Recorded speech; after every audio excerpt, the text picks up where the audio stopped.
ಈ ಸ್ಯಾಲ್ರಿನ ನನಗ್ ಕೊಡಕ್ಕೆ ಬಹಳ ಖುಷಿ ಆಗ್ತಾ ಇದೆ.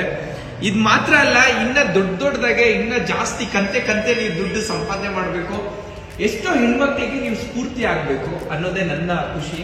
ಹಾಗಾಗಿ ಈ ಸ್ಯಾಲ್ರಿ, ಫಸ್ಟ್ ಸ್ಯಾಲ್ರಿ ಕ್ರೆಡಿಟ್ ಮಾಡ್ತಾ ಇದ್ದೀನಿ ನಿಮಗೆ ಖುಷಿಯಾಗಿ. ನಿಮ್ ವರ್ಕ್ ತುಂಬಾ ಚೆನ್ನಾಗಿದೆ, ಹೀಗೆ ವರ್ಕ್ ಮಾಡ್ತಾ ಹೋಗಿ ಅಂತ ಹೇಳ್ತಾ ಈ ಫಸ್ಟ್ ಸ್ಯಾಲ್ರಿ ಕೊಡ್ತಾ ಇದ್ದೀನಿ. All the very best. ನಾನು ದೀಪಶ್ರೀ ಮೇಡಮ್ ಕೇಳ್ತೀನಿ, ಮೇಡಮ್ ಫಸ್ಟ್ ಸ್ಯಾಲ್ರಿ ಕ್ರೆಡಿಟ್ ಮಾಡಿದಿರಿ, ಏನ್ ಅನಿಸ್ತಾ ಇದೆ? ಅಂಡ್ ಈ ಒಂದು ಕ್ರೆಡಿಟ್ ನ ಫಸ್ಟ್ ನಿಮ್ ತಾಯಿಗೆ ಏನಾದ್ರು ಹೇಳೋದಿದ್ರೆ ಏನ್ ಹೇಳ್ತೀರಾ? ಮಮ್ಮಿಗೆ ಥ್ಯಾಂಕ್ಸ್ ಹೇಳ್ತೀನಿ. ನಾನು ಏನೇ ಮಾಡಕ್ ಹೋದ್ರು ಒಂದ್ಸಲಿನೂ ಬೇಡ ಅಂತ, ನಿಂಗೆ ಏನಂತ ಅನ್ಸುತ್ತೆ ಅದನ್ನ ಮಾಡು ಅಂತಂತಾರೆ. ಅವ್ರು ಹೇಳೋದೊಂದೇ, ಒಬ್ರು ತಲೆ ಹೊಡಿಬೇಡ, ತಲೆ ಹಿಡಿಬೇಡ, ಅದು ಬಿಟ್ಟು ಬೇರೆ ಏನಾದ್ರು ಮಾಡು, ಸಾಧನೆ ಮಾಡು ನಿನ್ ಲೈಫಲ್ಲಿ ಅಂತ ಅಂತಾರೆ.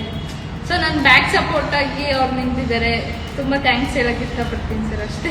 ಮತ್ತೆ ಮೇನ್ ನಮ್ಮಕ್ಕ ಸರ್, ಏನೇ ಇದ್ದೀನಿ ಅಂತ ಅಂದ್ರೂ ಮೇನ್ ನಮ್ಮಮ್ಮ ನಮ್ಮ ಅಕ್ಕ ಇಬ್ಬರೇ ಕಾಣೋದು. ಇಲ್ಲಿ ವರ್ಕ್ ಮಾಡ್ತಾ ಇರೋದು ಹೇಗಿದೆ ಜರ್ನಿ ನಿಮ್ಗೆ? ಯಾವ ತರ ಇದೆ ಸರ್? ತುಂಬಾ ಖುಷಿ ಆಗ್ತಿದೆ. ನನ್ನ ಕಡೆಯಿಂದ ಆದಷ್ಟು ನಾನು ಪ್ರಯತ್ನ ಪಡ್ತಿದ್ದೀನಿ ಸರ್. ನಮ್ಮ ಕಂಪ್ನಿ ಅಂತ ಅಂದ್ಬಿಟ್ಟು ನಾನು ಬೆಳೆಸ್ತಿದ್ದೀನಿ ಸರ್. ಕೋರ್ಸ್ ಇದ್ದಾಗ ನಿಮ್ ಸೇಫ್ಟಿಗೂ ಮತ್ತೆ ಇವಾಗ ಜಾಯಿನ್ ಆದ್ಮೇಲೆ ಆ ಸೇಫ್ಟಿ ಹೇಗಿದೆ ನಿಮ್ಗೆ? ಆಸ್ ಎ ಸ್ಟೂಡೆಂಟ್ ಆಗಿ ಟ್ರೈನರ್ಸ್ ನನ್ನನ್ನ ರೆಸ್ಪಾನ್ಸಿಬಲ್ ಮಾಡ್ತಿದ್ರು.